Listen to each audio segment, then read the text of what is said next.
Mayengbam Somorjit adom Impact News ni Impact News ki Manung Hutna da Wahengbam Lalpal na Mayengbam Somorjit ngasi Manung Hutna da khana gadori topic asi disruption in education amid crisis haibani Manipur da haukiba 2023 gi May 3 gi warki Manipur gi tangdu leita da Manipur gi irang asin maram oraga koigi education sector da tengkang kya da adu akai ba pidron lakhibani adu recently khongkhong da daksi koigi Manipur gi Jirivam district ta thokiba hingsa gi thogdo sing mari lena toan toan no maikai kya da gi myam na harukiba ihon maram oraga daksi Manipur gi law and order situation sim maram oraga district tarukta koigi curfew thamjan khiba loina internet ban thamjan khiba masin maram orga curfew thamjan khibsan maram orga khoigi November 13 gi haba tare haukiba November 13 gi school education amsung higher technical education sing athingbal thamdon lakhibane no hajik fawda government ki maike degi until further notice hai tare atop order ma thokti fawde atop notice ma thokti fawde hajik si school sung colleges higher education sing asi thong hangba ya khiroi habagi waham duni aduna ori fm sida Manipur da hajik examination kuitre haba tare school examination angang singi mairo singi examination kuselaktre annual examination school gi maramuduna ori film sida matam sangna education sector sida akai pidun leiba taragadi koigi hagolok libna haro sing mairo sing asi future gi generation gi haba tare future generation mo koise pillar ni haini riba sikada sa kre hang lak podna ma koigi achauba future gi aspect yeng makanda achauba mi yeng ma sangudragadi kari akai ba lakadagi hamba sinamaram oraga mairo sing gi yengduna koigi hagolok liu khunai si yengduna future gi damak da haba tare ngasi topic selo khosabani ngasi gi topic sida khana nenu gi damak ngasi impact news ki studio de langsin de noi video si ai ge yerak thang dol video si oza Dr. Dhanabir Laishram social scientist ni oza Dhanabir Muhammad Tramusari oza Dhanabir ga thangnan hek video sina oza Laishram Joy Khuman ni president all Manipuri recognized private school welfare association ni oza Joy Tramusari and last but not least ai gi yerak thang thang dol video si koi Somorjit Mayengbam DESAM gi presence oibani adu as always koi gi Co-ordinating Committee on Disturbance Free Educational Zone Dipangi Convenor Servini was Somorjit Taramusari. Ihan ambo question si aina Somorjit laksage Somorjit sina mahiroi lupki sulusing mam oibani duga education Manipur education free zone oina phona bada koi coordinating committee na law thodang du namaram oraga hoji Manipur gi issue sina maram oraga haukiba last sahi amaga tha nipan mapan si Manipuri crisis na mahiro sing da asung ta achoba saitheng ama khudong sadam pidon lakpani du ikhang khawdana handaki November 16 dagi curfew thamjalakhiba internet ban thamkhibsina amhena examination naksal pasigi iroina na mahiro sing da achumatik sathina awaba safu ma pirangani khali hojik si mahiro sing karam film da kari awaba mayoknari kari ground da mai lady Somorjit ground da leibasi yamna koigi mipai ningai oiba amakak ni na ya ha thamjaningi aduga amuk ai nasigi wafam ji thamjingai da akoina miyam hupna khangmina gada basi maroina laingak tasu si khalhaning basi education hai basi akoina matam chupada masi nutrient ki su oide phajana tamdana ngasigi 21st century jigi karamba makhangi mahi musing tamagi kanglon sida tamaga de khoi malemgi hongai ba hong basi de khoi si yaw ngamgada ge ha basi gi wakal khalan bangamba masida saruk yahan bangamba dugumba mahi musin tamagi kanglol ama phanghan ba taragadi education si phai natana supnagi maming khaki oi taragadi education si koi mikha polan basu yai maning tamhan basu yai lurei ba wahang di kaino ha kana hauji akoina phangiba lamdam sida tamiba mahi musin tamagi kanglon sidagi thoglai ba khoi gi mi jina ai khoi si mi amoina pokpagi magi marai bak maram du hingjabagi ma masadai horga magi marai bak maram dam du ningkha tamna hingmang ngam hingedori bra natragana mikha pon lan gedori bra haibasi achobo question amakak thoglai aduna hujiksi ground da hai taragadi hujiksi yamna parents sing si roma hoi yamna akiba aduga masigi nungnangba lan sina piba chaitheng dugi mathakta muk masa masu sing si hogi youth oi mahiroi myam si like phajana tamba ngamakta bachina masa masu ni kadi oigadoino haibasi gi tamba ngamdaba aduguma phibam sida muk hena lanji gi matak ten awaba makak su koi ohen phibam aduni hujik leise aduna hujik thoglaiba magi koi tongan tongan ba order mayam 17 November dagi hujik panbi khiba ngasai gi 11 November dagi jidi thoiba thodok sina maram orakanda koi ihau khara miyam gi nuai taba pen daba mayam ama tholopa singungda mahiroi mayam yawbani na mahiroi singi oiba akoi khongjing singchu yamna democratic oiba khongjing singchu dum changhin bidi changjalli tabudabu yamna hena asan achauba koigi isu ama haidi ihu ama adumakti thak di yobodi natri adubu ngaidi sigi marak sida kamai tawdana government sina 17 da thoga huji phawda mathang nini thola matungda ngarang 26 November 2024 da makha taba order ama thokri bhawba school college sing mayam si loina mak thingjin gani habagi wafam ama thoklak pase masidi koi mahiroi luf ki luchingba moina mahiroi ama oina duga huji committee sigi akai digi haiba tare masidi akan mamang da koi condemn tawin maramdi sigi situation sita sum leitar gadi ekoi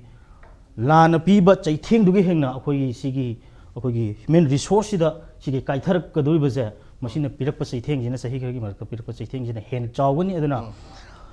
within sigi lan sigi manung da achauba human resource ki lan amasu koi yauri bane haba se akoi leingak nasu aduga miyam nasu khangma changi natana akoi hoi lan si thengnadaba yade upai la abadi thengnaba da bane lan si thengna na akoi na sigi manung sida akoi khudingmangna section khudingmangna akoi na education se masisu makhal amatagi akoi disturbance khadi leiba tabani upai situation sina ni du leiragasu karmaina masigi normal ama education gi normal ama akoina leihellaga laik tamhan base masi khwaidagi maru oyen khali asi mata he somoje laksin si government ki bankai dagi even chief minister ki bankai dagi ngarang su thambasi school college sing aduga atoi atei thabok sing normal oina mausa hauba pami hauna ba hona jage adubu maroina miyam am sung sioso singna changsiliba education ji handu oga di haiwo hom duni laise no government ki bankai dagi su koigi mairoi singi adaga khunai sigi aphanaba tongning bagi adugumba intention di leiba mali adubu leiri post da government ki order sida palibo hom sibaroina moina curfew leiba sin maram oiraga mairoi singi safety gi damakta mairoi singi safety gi damakta school college singi sisu thong hangdabi wahum dani palipse aduna sida mairoi singi safety haiba pot ama palba sin maram oiraga government ki order sida irang si laksan no irang si gi marakta mairoi singsu involvement ama yaubra mairoi singje tul moina sinabra haibagi question number lakku mali sidadi khoigi mairoi gi lusingba moina kamai ui oi leibam da koi issue ma thok tar gadi masigi koi dum leiriba mayam si loina madagi saruk yabagi pot di leini tawdubo huji huji ki leiriba pot sida koina naina tar gadi koigi seso mayam haiba tare seso je am particular ne pandaga su huji leiriba film sida sangjelakba agitation jing sida koina yam interesting oi si kaino ha kanda lauthoraiba magi agitation mayam sida koigi shutdown to bo or su odagi thingjen bo or su am bo or su masidadi education haiba si ngasagi magi tamiba mahi loisang du da natana maduga mari leinaba loisang jing ju thingdabai wafam am yauri i ngasi makso kon uzaba ko kanogi koi ko komina changjeliba sigi exit kan nomini ni changjeliba posida education sector exam to aduna si bawa khoi gi CSO khoi gi leiriba mayam sina conscious oiraganda aduga hoi ngasi degini tha khargi mangda achoba mairoi singi ihoma leigi madugi matung dadi huji phawbada yamna democratic oina sanction ban natana akoi gi leiriba CSO na so aduga even students organization jing ju mairoi singi last scan da puthoga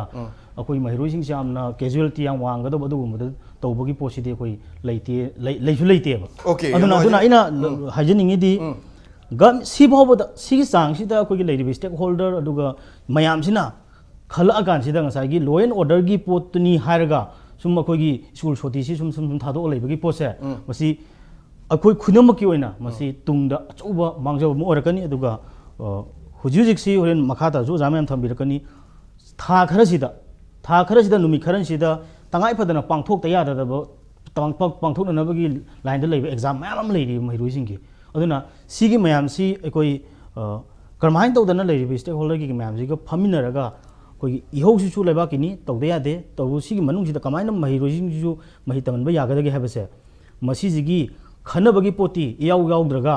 tawdraga koi school sum thingjenbagi pose masi makha tana sangdabase chumu he na first round okay yam ngai je somojit maru yam faja wa hum ni somojit na thamyo hum si mahiroi singi safety gi damakta ni haibna oiba taraga su koi curfew si sum makha chathana tham bagaloina na mairoi gi maruina examination su kuirak da matam sida school college sing thingjana thambasina koi gi mairoi singi damakta tungi adugumba yamna film da tungde yamna mairoi singi future da yamna sathina sorokpa yawi film lakne aduna ma si toning de ha hom dune aduga government ki makai digi su yamna immediate measure ma haiba tare kai tobu yabagi haibu mairoi singa khanaraga tobu yaba thang thog pakhalang bi apamaduni aina sida laksin jo joy hoji powda mairoi singi makai digi dil laiba film si examination skui drabnina yamna pen da yaning da waham duni phongtuk lingri bisi aduna parents singi makai du am concern oiba matang ne laiba waham si amaduna kuire numit tarang fazal etare 16 November da thoki order dugi hojing asi 27 November ni almost marakta Sunday leba taragasu numit tarani fazal examination on the way lere school going children singi de have tare maroina sida khoi private school gi welfare association gi president moina ori film sida government lakholi wa humsi steps si mairosing sukai daba aduga lairibi issue sisu handle do da government su arai mong da to yaba karam lambi sangkala gadi fani lobi yam noise lalpal yam phasaba question ni taseng badi hozik tongan ba akoi section khuding maktegi education sector si adumak masi ayamu tamda masi da disturbance speed na ba adumak akoi haine adubu luri badi kariguma kanda government or any organization akoina government su kariguma education ama madubu control tongna bo honrak matamda adum school adum thengbiba adegi tongan stakeholders in su kariguma education ama torok matam su sata singse adum sinabiba dongna dum tawba maduna maram oirakanda akoi lebak sidadi akoi se kalefu kantrefu habi film da dum akoi education institutions sing dum le adubu yam nungai ba se hantak tongan ba kokomi gumba manipur ya chobo sio somana akoi makoina sangsil kadruba education singda akoi mahiroi sing masi yauroi mahiroi sing bukoina komthokani ka hena hairabasi is very good step ne longninge ado hojik si numit tarani hela aba akoi gi manipur da leiriba school mahiroi sing khodimak government magi law and orders ki film na maram oirakanda akoi thingjindna thambiri machine maram oirakanda akoi tongan ba hojiksi pena da bagi kholau kaya amadi lai even akoi gi association site gi sudum government da akoi pen da badum thami ai tongan press release tawjadana akoi yarkadi masi tawbiganu maramdi akoi academic calendar government na thopi ke ba academic calendar gi matung ina akoi December gi tang ani dagi class 1 dagi na 10 bhogda leiriba mahiroi sing final examination tawgadabani 9 bhogi tawgadabani but 10 gina qualified exam ama koina pangthokadabani aduga loinana amromda amu akoi punsigi ahanba akoi gi public exam mayok nagaduriba akoi class 10 sing asigi damakta akoina all Manipur recognized private school welfare association sinjarakanda pre board exam haidana koina ama sahi khudingi from the last akoi some 20 years nearly 20 years akoi pangthokna lai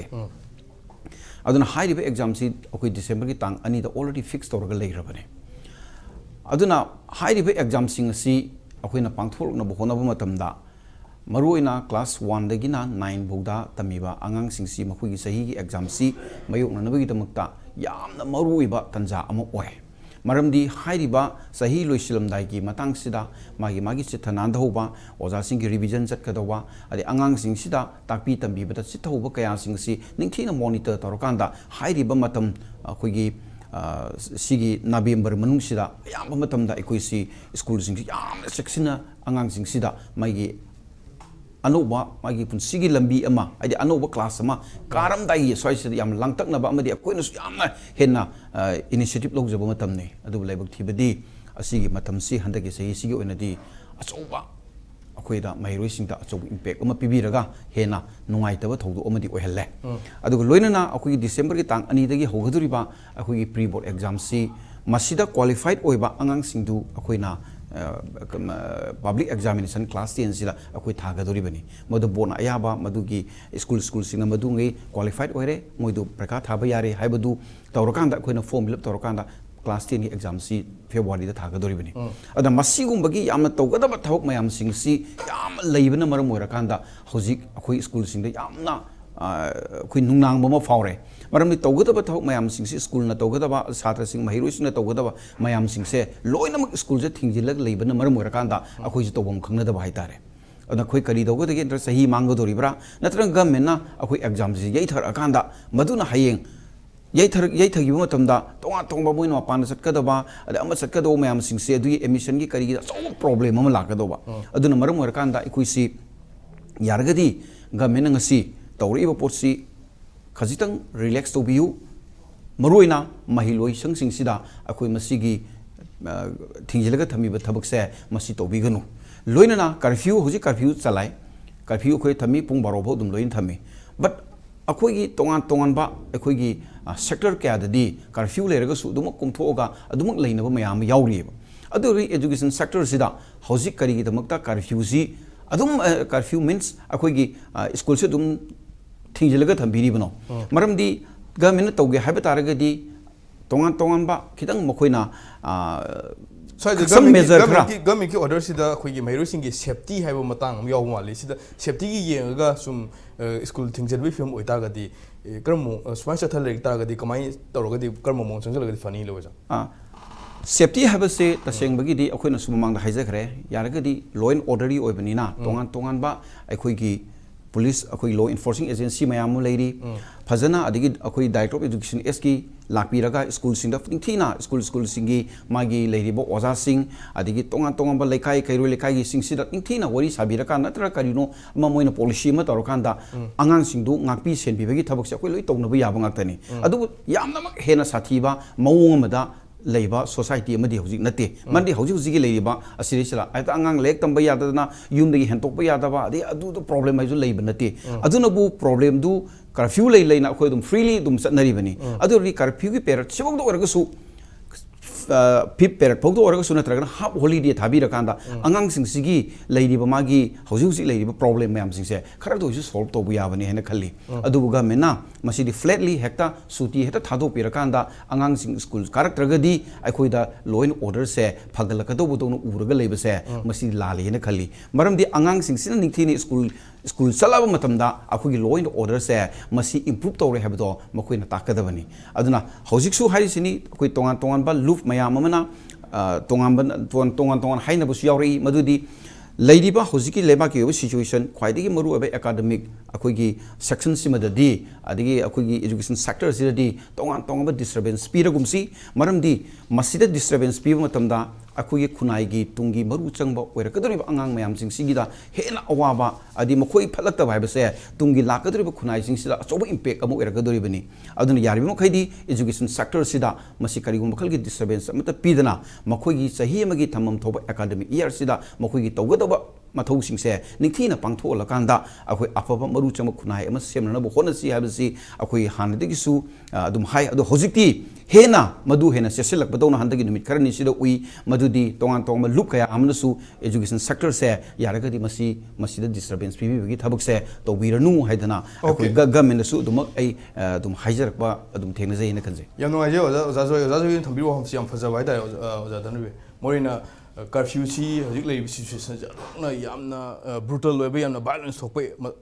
matamdi oida bai tare aduna curfew si da top essential service sing dia dum konthoknari haba tare aduna why not education su essential service amagi bung da challaga konthoga khoigi mairu sing gi safety bu oiba taraga su government mai hedi gem khoigi security measures lakhalaga mausagum school college si kahan bada kare akai lai bage habadune si tawdo taraga di hoji si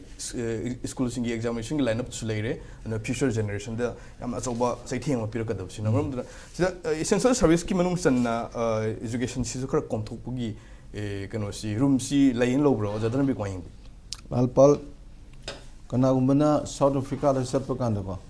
South Africa ki university gate ma thai am joma the destruction of the any nation is not done by the cross-continental powerful missile. The destruction of the country is done by the failure of the education. However, the Lepama, Mang was a powerful missile in the education fail of business. Aduna Vietnam da America land dukuna sona with the Manung the left and like them because they understand the importance of human resource for the younger generation. Ado akhoi si di kainom tawre akhoi si kainom tawre di akhoina yam phana safety gi war haidana we are talking about the safety of the student ado angang sing mang bajdi safety degi beyond the safety ne kai noida angang amagi habit se 21 days continuously tarodi it should be the habit of that children ko aduga continuously tha khara tawragana it becomes a nature ada khoi angang sing si COVID tagi amu mobile pai dana khotna dum tawdagi adugi habit ama legi budagi madu kong na bu hona dana phanam sathina hona kanda mu phare ko hojina mu irang ji da mu angang sing si Sanaba, Khotnaba, the Gidium, the Gisatokpa, Kotopa, Pura, Larika, Karim the Sanadrev. Uzilerisi. Aduga, Kozazo and Tapi with Vina, November Taga is the As. Sidi Wazazu, Satrazu, family, parents, and seriously walked over them never. Because there is at the eve of exam call. Adagi Angang say, Aquina Mangdo, Angang class 10 Katana table, class 11 Katana table, 12 Katana table, Loin from nursery. Nursery to Ayobo. Loin among never. Si Loin of Sida,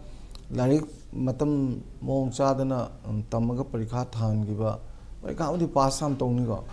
They come among the zoo, Irang tea in a lega, pass some to it. Kobe na, and Kotanto, the Zuperika percentage is the highest knee. And the minor Parikapang Lagang Pa around Bagi, Waduna Mongam Sat Creva. Adu the neighbor Feleze. Aduna, Hausida was also in a stapire, and the Gi Yamaru and Akogi, the Sangi Maruba, President Somorjit and Stapireko. Hausisi Yambiaba, adjustment of Yambiae. Barobo curfew ready, Nana Howard Piakin. Was ready ni, the whole this Magi education is any institution that Pubiriba, my type criteria, principals in ready never. Was asking Zedum, was I am a Kayadum, class to the Zunkaiva, school private key school, those I am maximum Kayava, among like Dr. Zukaiva them. Ado masi sarkar na masi mi ang thambiraga ko sida khoi matam kaktana ga soi lawe ba edi angang sing de matam kaktana edi angang mu yam phan chonga harau re angang na harau ba ji phapunte ne angang na phadoi je saur kappa ga dane phadoi je kaino da tawa lai su pa da bi ama ju tok da bi nong ari telanga pai bo chana ba hoji telanga pai matam ni da Namti was some Salaga, the outskirts in the pirate Telangama. International thing in Gravina. Say, mobile data from Gravina. Mobile data from Gravina. Telanga Pini, Sanani, Halaga TV, and Lore, Mumatozico. I think the light pow, Colona Haibu, but I got you told of that later. School to carry of that. And a school game with home up, people low as Matang home wallet, the Muju like Power Deva. Home wallet didn't pie, but they get the Hayangi Paradum pie. Masi taki wa paradum pai ngang si ko ado ayam nga dum pai ba do se lepaga le ne ba ado nga macha jing si mama ngi parazul phagal le beta amu na paru akhoi ga pau ko lo ta phare ga phabra ga yum ka loi pha ta le me ba aduna lalpal si lengak na kitang wakan khara khandawi phaing khale maram ding sai tapi gre CSO gi iho jida education relax ta we ba ado sarkar gi ma ke de ju education je Fazana relax to Viraga, Kara security crana, Sagi Yamchuming, Sagi safety to Jodo, security some lazy. Ha, security don't have Sogri Yundung Letra. Hard and lazy, Pilamas, the Musum Laxalinatra. And do a day Kara Nakshan, the cotton like sea, Tamanbina, Honabadi, Matota and Kaleva. Even low Yere gave him Kangre, low hay, Tavagan, make up Tare, the Larik Tambazu, Yadre. Chana Bazu collection Toraga, Sahi Magi, Fazana Tamdana Kotana Togudaba, Togan Malibang Idanako, Aduju Tohandre, ID Lalpal Narangze, Constitution Day Natra, Constitution Jida Koina Constitution Pyre, we the people of India having solemnly to resolve India is constituted sovereign democratic republic secularism socialism and fraternity freedom equality yam toraga yam haidana. What about of the right to education of the children today? Yes. Now the question is jiri gi angang macha macha tha nipan suba tha